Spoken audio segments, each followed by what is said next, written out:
Welcome to another episode of Pop Out Presents The Wedding Insider with Musical Movements. On this episode, I've got the main man, DJ Shraii. And we're going to be talking about how Shraii got into DJing, and obviously the main thing that people probably want to hear about is international weddings and how that all kind of works. I want to start from the beginning. It's what I've done with everybody. Is how do you get into DJing? How does that whole thing work? You're a Goodgie kid from Harrow. Hey, it's Northwood. Northwood, there you go. Northwood. Come on, bro. You were hanging out in St. George's. But the food court, yeah. KFC, Burger King, how does that, because it's, look, I went to private school. How does that whole kind of thing work when you want to do something creative? Okay, so first, that side of things, I was always into music. My parents were blasting out Motown stuff from when I was born. 70s, 80s dance and funk and soul. So I was always into music, had a weird but normal obsession with Michael Jackson. Yeah, I'm the same. We have this in common. So yeah, exactly. I was weirdly obsessed with his music. And it's kind of a good person to be obsessed with because the way they created and produced their music, or the way their music was produced, I should say, actually, is insane and will never be replicated again, basically. The layers and layers and layers. So I got really into like beats, and I would hear in songs different things to other people. Melodies. And I'm like, are you hearing that cowbell in the top corner? And they're like, what? I wouldn't even know the words to the songs. I just hear random instruments. From a young age. You had that ear. I had this ear, and I was like just obsessed with music. But yeah, like going back, kind of sort of circling back to your point, I went to a really good school, and I did okay at school. I wasn't the most academic, but I was okay. Like I was decent, right? My GCSEs I think even with that, there's like standards, right? There's levels. So you probably weren't the most academic person at your school, but I think generally speaking, you are. Mate, like, I don't know your results or GCSE results, but I know what it's like in those schools. I'll tell you, I got 6 A's and 3 B's in my GCSEs. Which is average for MTs. Like, no, I came 148th out of 150 boys. There you go. Yeah. And so, but across the UK, at my school, I was in like the top 2% in the UK. Yeah. But at my school, like, they made you feel like you're really dumb. You're stupid. And I was like, oh my God, like I came nearly last. And then like, you come out and you go to your cricket team or football team or whatever, and you start asking, they're like, oh yeah, I got 4 C's and 2 D's. And I'm like, so I beat everyone on the cricket team. I beat everyone in the football cricket team, actually, bare Asians, but you know what I mean? But at school, it was like you've not done well at all. Exactly. So, but anyway, I did good at school. A levels again was all right, nothing special, just decent. And then I did law at UCL in London at uni, right? And where did you go? UCL? Yeah. That's what I'm saying. You have a law degree from UCL, like one of the best universities in the country. Yeah. Like, you know what I mean? Like, and the degree was actually so interesting. Okay. And it wasn't that difficult. But what was hard was the LPC after it. Right, that was tricky. That's for you to be able to practice law. But that was more fun because it's like, okay, today you are representing a client that did this, advise him or her, right? And it's like Suits. Yeah, literally like Suits, right? So that was really fun, but I found that really difficult. And at the same time, I started DJing, the sort of GCSE time actually. I started DJing. I bought some really basic equipment because I saw someone DJing and I was like, I could do that. Right. So I saw this guy DJing and I was like, let me just save up. I think I saved up, I can still remember, it was like £1,400 from my birthday and stuff, right? Yeah. And I bought really basic, now you can't even get like one deck for that much. No. But I bought like 2 decks, a mixer, 2 speakers, 2 stands. I bought everything, but it was very beginner. It was like very beginner level, like entry level kind of equipment. And then, so between 16 and me finishing the LPC, I was doing birthday parties and stuff like that to begin with. Are you with Nainesh? Are you with Rugrat and Musical Movements at this point? No, not yet. So you're just doing your own thing? 16-year-old me, I was just doing family barbecues and birthday parties or whatever. And then when I got to uni, so at 18, I started working for Milkshake, the Ministry of Sound, every Tuesday. And I was just, I kind of good DJ, but I was still learning a lot of stuff. How are you breaking into Ministry of Sound? Because there's no Instagram or TikTok. It's Facebook. Yeah, Instagram was not a thing then. No, it's like Facebook probably. Yeah, I was doing a lot of stuff on Facebook. How that happened was actually a mate of mine So Milkshake had Far East Movement performing. Okay. Do you remember Far East Movement? Yeah, like a G6. Yeah. I think it was them, and then a week later they had Tiger or something like that. But this is when Tiger wasn't big, right? Yeah. And there was a DJ. He was like, "Can you come and like play whilst I go and watch them perform?" Right. Like, and he was in some sideman room, like the loft or something, right? So I was like, all right, cool, sick. It's Ministry of Sound, don't really know too much about it. Then I started reading about it online, and I was like, right, this is actually quite a big deal. Yeah. So I went there, brought like 40 friends with me, and the guys at Milkshake were like, got introduced to them, and they're like, oh, do you want to come back and stuff? And I was like, yeah. But it never really happened. And then one night I was doing a charity event. I think I was 18 and a half, or something like that. And it was at Mia Bella in Soho, like near where B1 is now, right? Okay, Obviously fine. that wasn't there then. Yeah. And the guy after me was a guy called Andy P. Okay. And Andy P, who's now Central C's DJ, he heard the end of my set and he was like, "Oh look, he's like, you've got some good potential here. Yeah. Come to Ministry." I was like, "Actually, I've done a couple nights there, but I was in the loft." He goes, "All right, yeah, come on Tuesday." This was a Friday. He goes, "Come on Tuesday." And I was there every Tuesday after that for nearly 5 years. During uni? Yeah, basically during uni and a little bit after. And I was playing, the first couple of weeks, I remember I was playing again in these smaller side rooms. And then one day Andy was like to me, he goes, "Oh bro, Martin Too Smooth now," which I'm sure everyone's heard of now. Martin's not around for the next few months. Do you want to come and do main room with me? Chuck me in the deep end, and I learned so much off Andy. And then Andy decided I think he went corporate for a year. Okay. And then he eventually came back, and now he's also like touring the world and stuff. He's smashing it, same as Martin. But when Andy left, Martin came back, so he needed a partner. Fine. So I was just right place, right time, and I learned so much off them two guys because Andy, I'd say technically is one of the best DJs I've ever seen live. Wow. And Martin is by far the best host I've ever seen. Okay. Apart from Anuj. That's right. I'm below average, but in a club. In a club. In a club, right? I don't think I'm a club host. No, I've never seen Martin do a wedding. I'm sure he could, to be fair. Probably, but host-wise, in a club. I know what you mean. Crowd control is what I mean. In a nightclub. But that's like a proper MC. 1,500, 2,000 students. He's controlling that club, and I've never seen anyone be able to do that. So I learned so much of both of them. I took a bit of both their games, and I was like, let me make it into my own version of myself. And then so I was doing that, and then that was raising eyebrows, and Asian Network hit me up. So you're building a name. You're at uni. Yeah. You're doing Ministry of Sound, which is this wicked venue. Yeah. It's a popular university venue.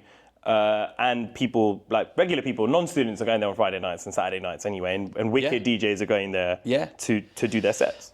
So you're building and you're getting experience week in, week out. I still get booked now from people that were listening to me at Ministry. So that was like 10 years ago, right? Wow. But yeah, just to end that story, so I got to about 22 and I was like, Milkshake's great and everything, and I love playing here, but I need to make a decision now. Do I go into law or do I, stick with the music thing and see where this takes me? Same time that happened, Asian Network hit me up. It was Limelight, actually. He invited me for an interview. I've never met him back then. And I was like, I actually thought it was a joke, and then got an interview, and fast forward a little bit further, they ended up giving me a residency show, basically, which was once a month, which was supposed to be for 6 months, which turned into nearly 2.5 years. Wow.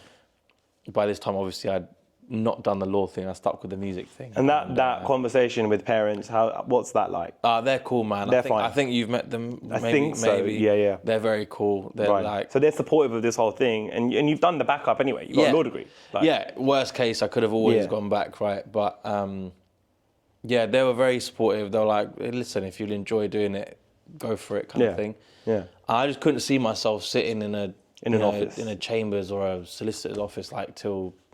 From 7 till 7 or whatever. I just can't. I couldn't see myself doing it. And I was like, even if you do that, in my opinion, and you're not a unless you love it. Yeah. I feel like I went for work experience at one of these top firms, right? Like it was I think it was the 4th best firm in the UK at the time, or Europe or whatever.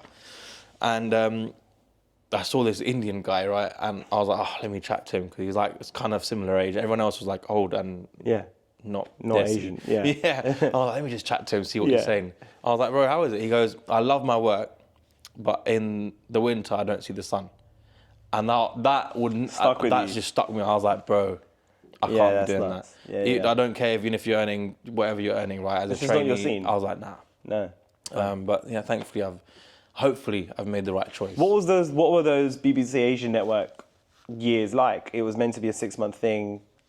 You know, I'm guessing you, pardon the pun, you're building a network as well of a lot of interesting people. Yeah, look, I also had a stint at West Side Radio first, which I loved. I absolutely loved it, but I was kind of clashing with the LPC a bit. So I was finishing at 6 and then my show was like 8 till 10 or something like that. Yeah. And it was like, you know, one was in Holborn, one was in West London, like Ealing side, right?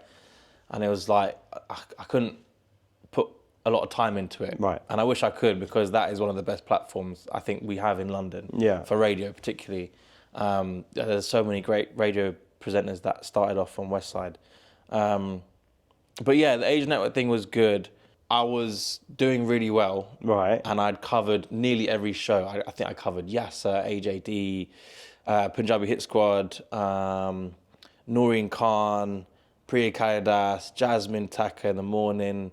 I literally covered nearly everyone, apart from Harp's Call, I think, at the time, which she was doing weekday breakfast. I basically covered everyone, and I just felt like I was actually doing quite well. Yeah. To be honest, I love doing what I'm doing now with this kind of podcast mini-series, whatever it is. Yeah, really. yeah. But I kind of always wanted to kind of go down that presenting route. Like, that's really where I saw myself driving. But it's because I'm not that musically inclined. Like, I think you think you aren't, but... No, dude, I cannot follow a beat. So, like, when I'm... at his wedding. No, yeah, well... No, I'll be really honest, right? So, if I'm hosting with you, or Ruggs, or Devin, or Vish, whoever... Like, I'm looking at you lot doing what you're doing, and it's like beats per minute and BPM and all this stuff, yeah. I cannot hear. I do not have that ear. And another weird assumption that people have about me is that I'm a really good dancer. Like, I can dance. I'm a terrible dancer because I can't follow the beat of the song. I've seen you do medley song, bro. Bro, that was something else.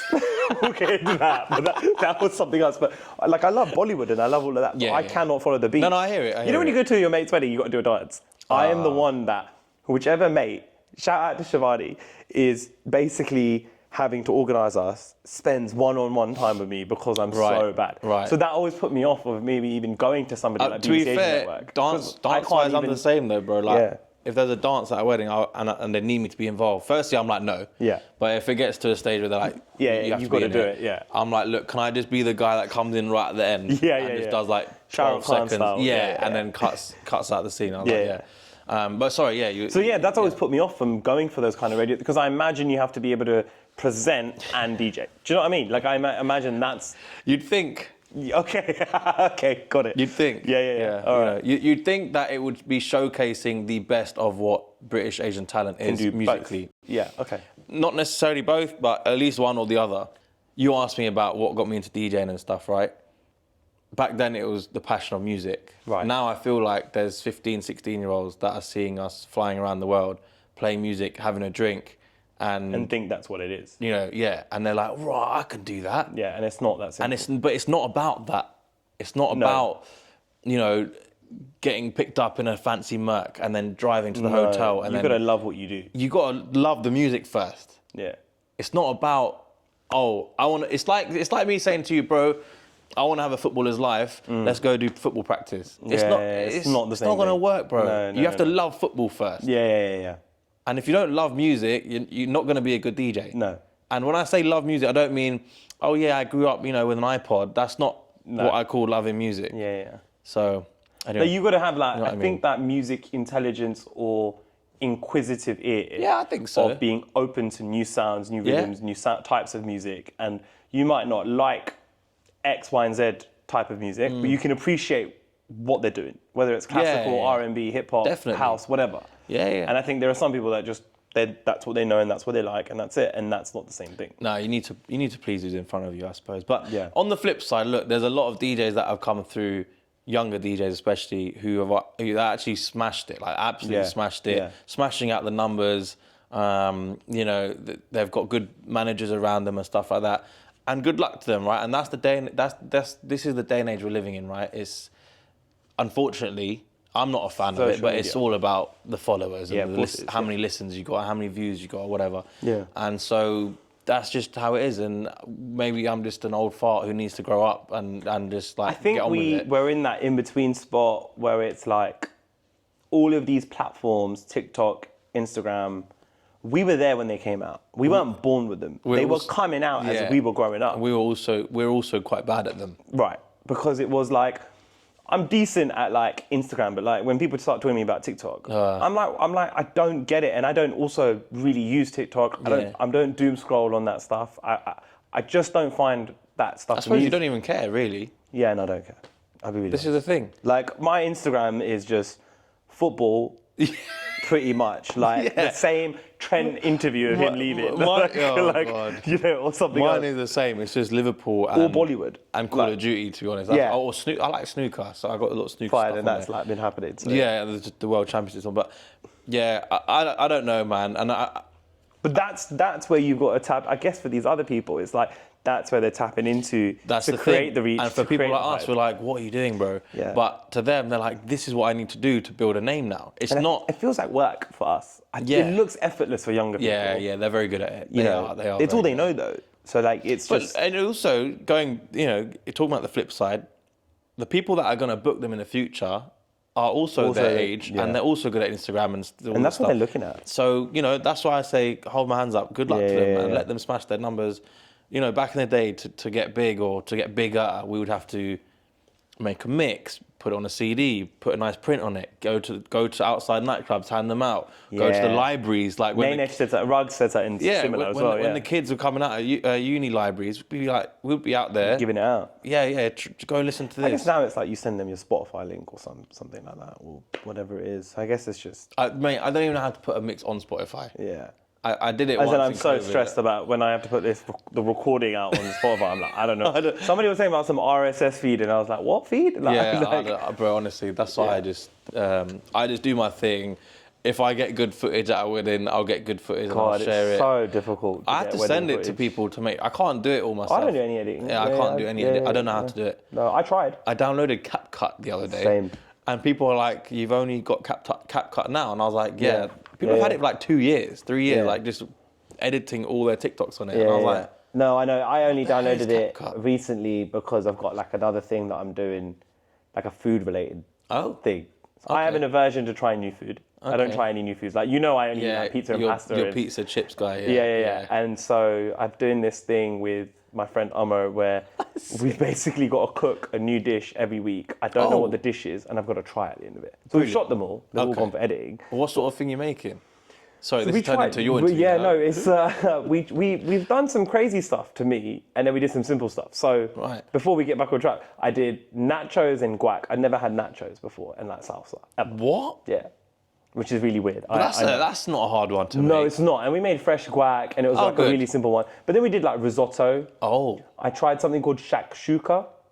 I've heard of this. Yeah, it's like an egg and tomato sauce dish. Okay. I wouldn't know how to describe it. Right. I think it's like Moroccan. I don't know.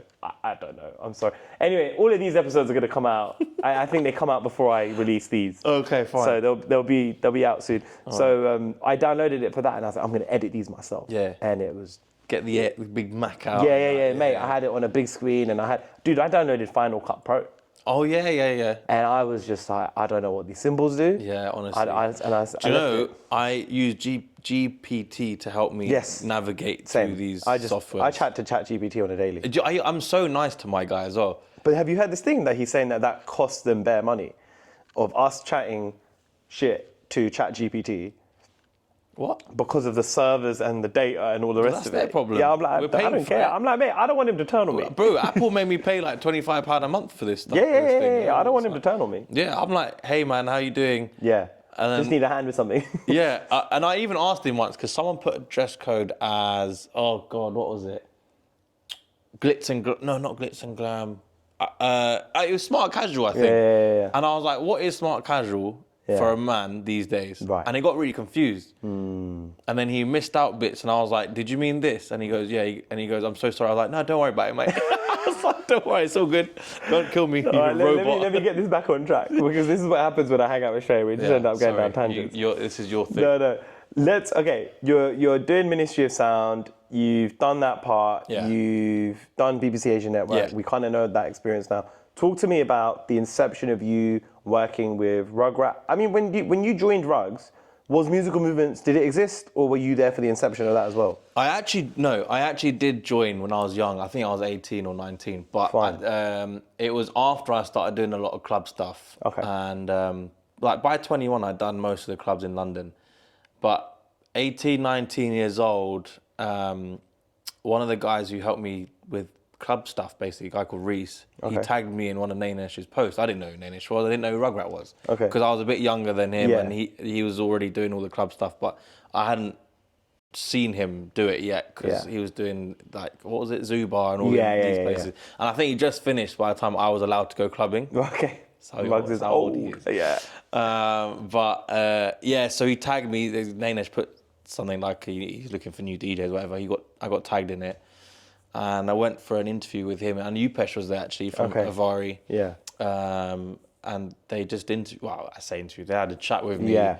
And I signed, and I started doing doing 1 or 2 weddings a year. Yeah. And it started growing and growing and growing. So more so, I did start. Wow, Jesus, 12, 13 years ago. Yeah, you've been there for a while. Yeah. And I've never really... Kind of looked back. Nah, never. Yeah. And every year has just got stronger and stronger and stronger till this day. I think the team's gotten stronger. Yeah, I agree. And I think Rugs is really good at going, all right, what do I want to do next? Or what do I want to bring into the fold? And that constantly helps the company grow. Rugs is one of them. He's like, when he wants something, he'll go get it. Yeah, or he'll go do it. Totally. Yeah. How did you find that transition from doing clubs to weddings? I want to start with UK weddings. Like, how does that whole work? How did that make you feel that you're doing? Was there a part of you that, I'm doing weddings, or was it like, mate, this is sick, this is a fun vibe? I actually, because I'd done clubs my whole life up until I think I did 1 wedding when I was 19, and then 2 when I was 20. And then 3 when I was 21. So I was barely doing weddings, right? Yeah. But like I said earlier, by the time I was 21, I was DJing in nightclubs like 4 times a week. Wow. So, and including, Ministry Sound, Funky Buddha, and all these crazy places. Yeah. But I actually found weddings really easy, because I remember like the first few weddings I did, they were like, that was insane. And I was like, what? You've not even hit second year. Because I was like, this isn't a nightclub. Don't go too deep, don't go too underground, don't mix too fast, all that kind of stuff. But they were like, that was dope. And I think that was the transition that we had in our own weddings, not my own wedding, but like our Desi weddings, was where it became, oh, hi, we want a rave, we don't want a Bollywood night at our wedding. Yeah. And that's when I started getting a bit more popular with weddings, because people were like... Because you could do something different. I knew the hip hop, I knew the R&B, and back then it was a bit of funky house and all that kind of stuff, and mainly hip hop really. There was a big thing back then, and a bit of dancehall. And they were like, every year it's like less and less Bollywood. I know that's something sad for you. Yeah. Every year, like even I had a meeting yesterday with Nainesh and a client, and they said we don't want any. Wow. So they ain't booking me though. It's their wedding. That's for sure. But yeah, I think that's. And you were kind of there for that transition. Yeah. And so it was a different type of thing. It was a bit more simpler to do, I guess, than nightclubs, right? There's a little bit less thing. It's just a little bit easier, I guess. How did you end up going from 2-3 weddings a year in that early stage to being, one of the most popular DJs in Musical Movements? You've been there for a really long time, but you did become that. Like, and then if we go one step further, you're the guy for international weddings. Yeah. You're doing 30 this year alone. I think you're doing 30 plus. Yeah, I think I was trying to work it out with Nainesh the other day. I think I've done nearly 100 in the last 4 years. Exactly. Post-COVID, crazy. You're averaging 25 a year. Yeah. It's 25 weekends a year. That's nuts, right? It's a lot of air miles. Yeah, it's a lot of air miles. But how did that happen? Okay. I don't know. Is this very simple answer? It's I don't organic, know. Right? Yeah. Very organic. It was very word of mouth because obviously, like you said early on, it was mainly Facebook, Instagram, sort of just kicking off. By the time TikTok come out, I was already doing the wedding, so it was before TikTok days. I think Nainish helped a lot because I think also Nainish was looking for a mini him at some stage, right? Definitely. Basically. Yeah. And I think he saw a little bit of me in him. You wanted a protege. Yeah. And so I was like, cool, I could be the next Rugrat, or, you know, I can be the next person that is like the next Rugrat, or something, whatever, however you want to word it. Yeah. So he helped a lot. He taught me a lot of stuff. You know, he forced me to buy equipment, which I didn't want to do. And I was like, at the time, I was like, oh, this is going to cost thousands. And he's like, bro, trust me, do it. Yeah. So I did all that. And he had a lot of good advice. And he managed me. Like, so he was like, don't go and DJ there, because that's just a really bad look. Go and DJ there, or see if you can do something over here, or take this booking, don't take this booking. And he helped me a lot. But I think it just raw word of mouth, essentially, was the way it happened. Everyone that was getting married, I would end up doing at least 2 or 3 weddings from that wedding, at least. Oh, wow. Always. So the conversion rate from, It was so large, right, compared to normal. And then I remember one wedding, it was literally like 10 people that I'd done the previous couple of years were all at this wedding, and it was just another friend. And then the next year, the same thing happened, that all those 11 couples came, and then there's another. And it just happened. And then this whole international thing, I don't know if you know this, but like most of them, I'd say 70% of them are from the States. I did not know that. Yeah. Okay. So I did 1 or 2 mixed weddings. So like American girl or guy marrying like a English, someone from England. Right. And again, word of mouth. And now like, I'd say 70% of international weddings, even the weekend, I was just away in Portugal. They're both from America, from Brooklyn side. How are they finding Manhattan you? side. Social media? Now, I guess. He actually found me on Instagram. He told me himself. But most of them are just this person's friend, this person's friend, this person's cousins, or brothers and sisters. Sometimes I'll do the brothers. States? All from the States. Wow, I didn't know that. Yeah, so the bride and the groom from the States.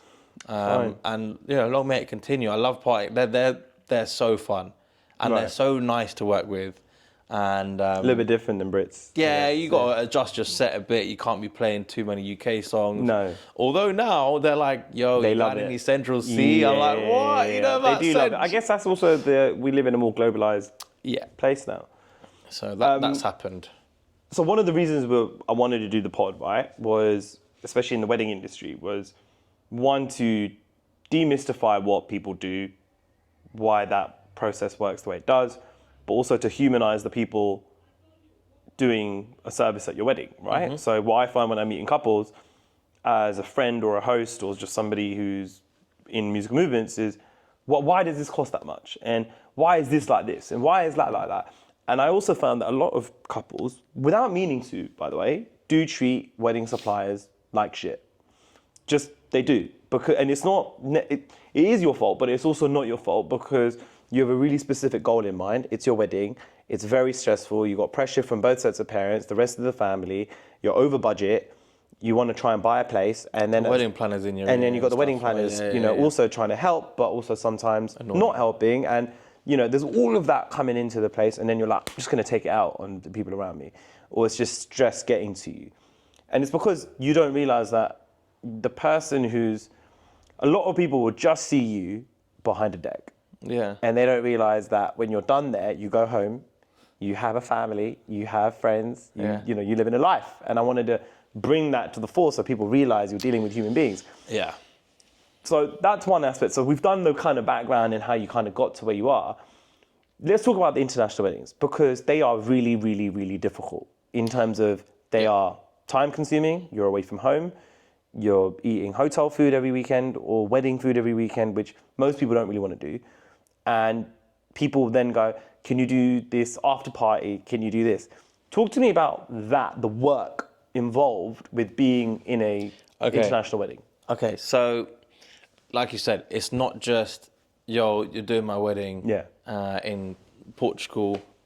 It's not like you just jump on a plane, land, get a couple of days to chill, you know, and then you're doing the next, you know, second day evening, and then you're finished at 11, then you have nothing to do all day the next day. It's not like that. No. It's literally you fly in sometimes on the day, right? So which means already you haven't slept, because I can't sleep before like 2 a.m. anyways, right? Right. So if my flight's at 6 a.m, I'm not sleeping. Yeah. Right. So I got to get to the airport at 3, 4 o'clock, jump on a plane. I could knock out on the plane, that's for sure, but it's 2 hours, right? So it's not a great sleep. You get there midday, say, right? Then you have to get your bags, find the driver. Hopefully they've booked it for you. They should have booked it for you, right? There should be someone with their name. Get in the car, half an hour to the hotel. All right, cool. Now it's like 2 p.m. Then you got to check in and go to your room, unpack, you know, because you got to be there, presentable, right? So everything's got to be ironed and everything, because obviously you're going to have to do that when you land. You can't do it before. So that has to be done.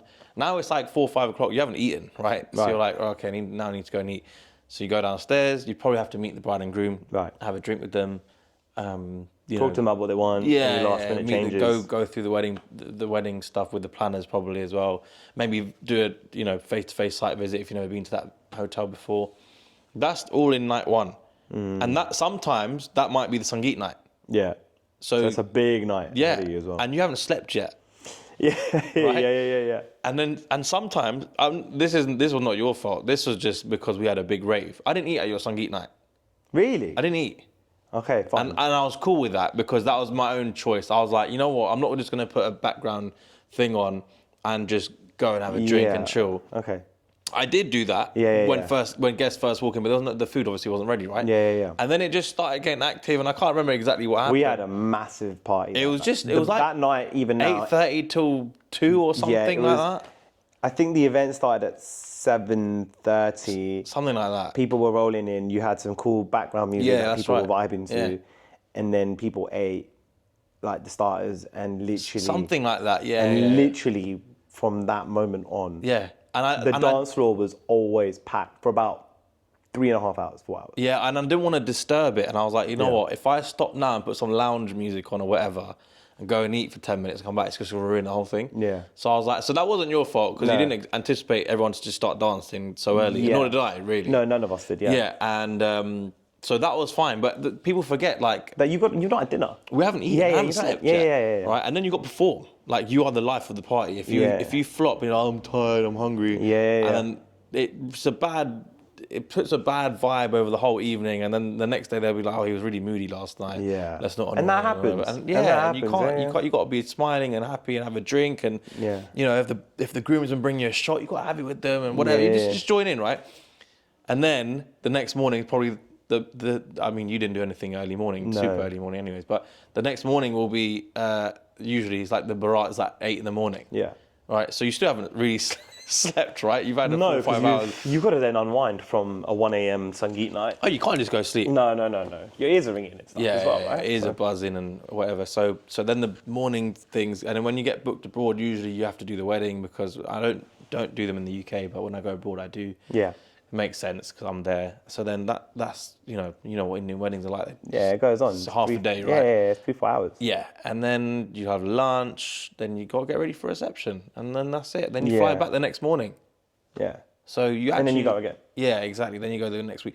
But I don't like complaining about it. Having said all of that, because we're so blessed to be able to travel the world playing music for people. But going back to your point, why is it so expensive? Why people don't realise, and that's just that weekend. Imagine the weekend before I got someone else's wedding, but during the week I've been prepping, you know, Sangeet night. We've got this speech, that speech, this speech. They want these songs from this second to this second as their intros.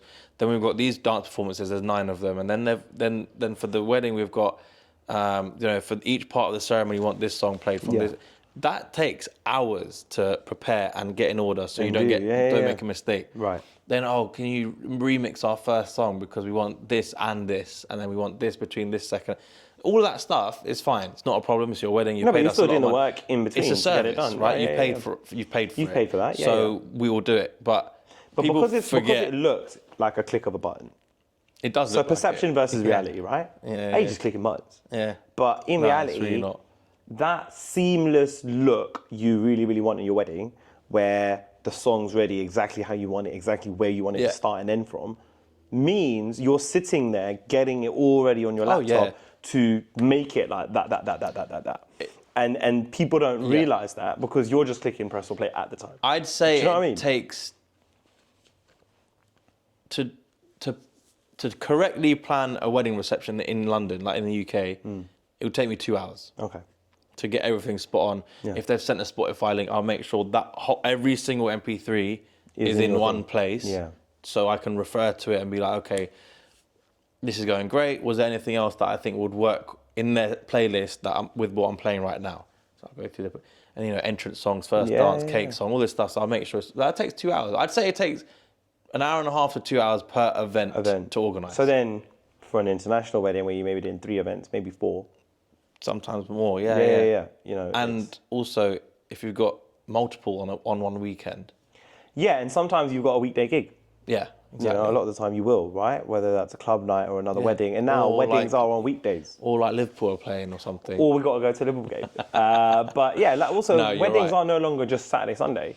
No. They are on a Monday or on a Tuesday, whenever. I tell you what, I think it was last season, it might have been season before, I did crazy amounts of weddings. It might have been the year before, I can't remember. Anyway, the best wedding reception was a Wednesday night. Wow. It was the best wedding reception in the UK. What did they have? The Champions League on in the background or something? No, bro. It was in summer, so there was no footy on. I don't think there was a Euros or World Cup or anything, so it's probably the season before last. Yeah. And it was just insane. And I don't know how it happened or why it happened, but maybe it's because everyone knew it was a Wednesday, so everyone took Thursday off. Yeah, and they just wrote the whole day off. Well, that Wednesday was insane. It was at Braxton Park. Oh, wow. Okay. Yeah, brilliant party.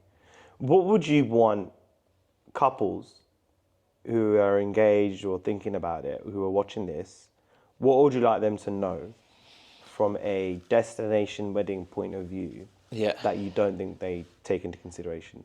And I'll give you one example that you gave me. Okay.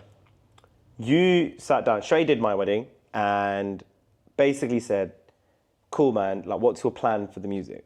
And we said, actually, we want the music to be different every night. We don't want the same thing every night. And you were like, thank God. That was going to be the advice that I give you, because most people don't do that. Yeah. And I end up just doing the same stuff. Obviously I'm differentiating the night as much as I can, but if it's just a blanket, do what you want, it's really difficult. Yeah, no, you're spot on. You have to differentiate. I wouldn't even say each night, each event has to be different musically. So, for example, if you're doing a Sangeet night, keep it obviously more Asian. And you can add this whole Indo warehouse thing, Afro house thing, whatever you want, but you can keep that for Sangeet. Reception can be your R&Bs, your hip hops, your Afro beats, your EDM if you like your house music, whatever. Differentiate them, and have different background music even, like for a cocktail hour or the bit when guests arrive to the ceremony. Keep them different. Don't have the same sort of thing going on.